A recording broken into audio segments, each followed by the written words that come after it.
Good evening, everybody. Well, really good morning. I can't sleep, so I thought I'd make a video, even though I look like Balagna.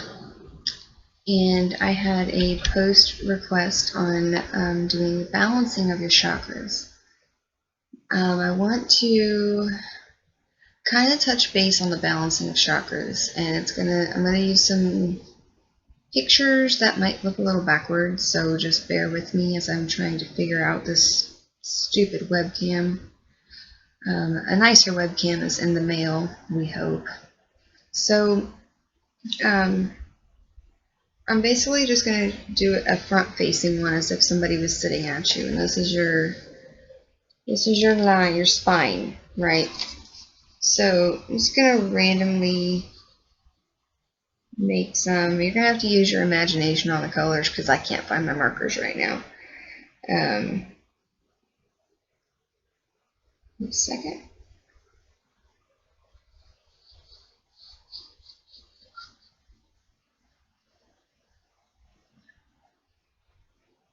So I guess I should count.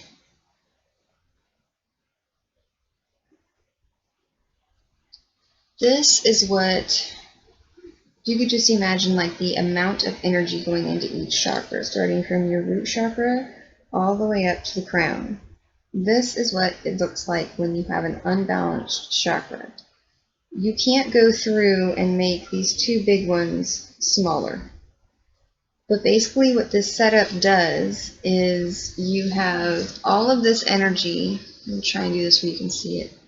All of this energy here that just comes in and it funnels into this little one who's not very open, and it causes this little blockage, I guess you would best terms, meaning that energy can't get up to where it needs to go.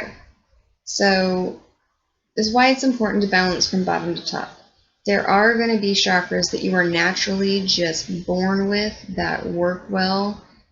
Individuals who have a lot of empathy for others, their heart chakras are already well developed and well used. That's not a bad thing.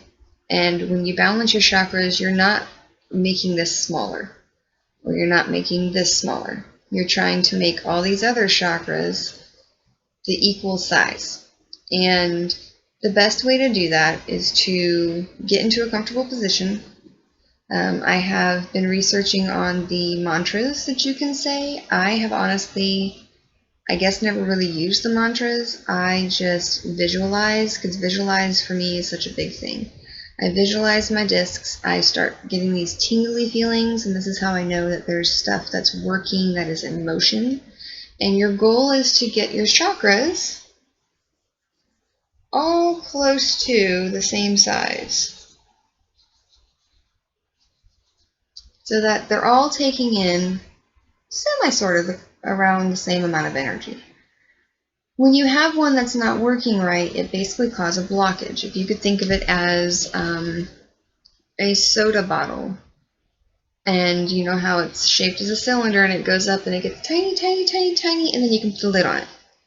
Well, that is what happens when you have an abundant amount of chakra in one area, or abundant amount of energy in one chakra.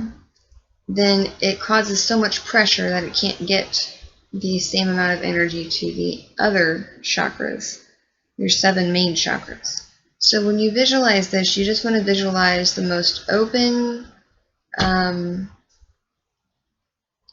visualization as possible. I like to envision flowers because the lotus flower is one of the base pictures, the base concepts of these. So I envision that, if my root chakra is massively open, I try to envision that it's kind of just taking the same amount of energy and just enveloping it into a close, tighter area.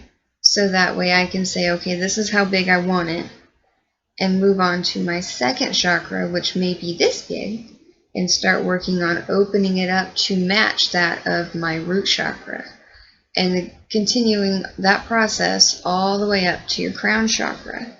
I have found a few YouTube videos that help me do this before I go to sleep, It helps me sleep better. I also have one that I do as soon as I wake up. I'm one of those busy, crazy people that barely has time to do a lot of stuff, and this method works wonderful for those types of individuals that don't have time to sit down and meditate for 30 minutes to an hour on how to get all of this done. You can actually do it right before you go to sleep. The difficulty is trying to stay awake and complete it all the way from your root chakra to your crown chakra. The other thing I do want to point out is when you have symptoms, for instance, your root chakra is your base to this entire world. So I'm going to make a quick little video about the root chakra. And I hope this touched base on the concept of balancing. I'm going to do a little bit more research on what is the most successful way for beginners to balance their chakras on their own. I am blessed to have a guide that walked me through it and now currently does most of my chakra balancing, although I've taken that duty away from her for temporary purposes so that I can kind of get back on my feet with this and be in the same area as everybody else, because not all are blessed with that lovely attribute of a guide. So yeah, keep paying attention. We'll keep learning more. And again, please, please, please comment on the videos. We can't teach you what I don't know you want to learn. I will be making an additional video on the techniques for the balancing, so look forward to that. I'm sorry I'm not posting every single night. I've got a lot of personal stuff going on right now, but I will try to get this stuff accomplished for you guys, and I hope you have a wonderful day. Bye.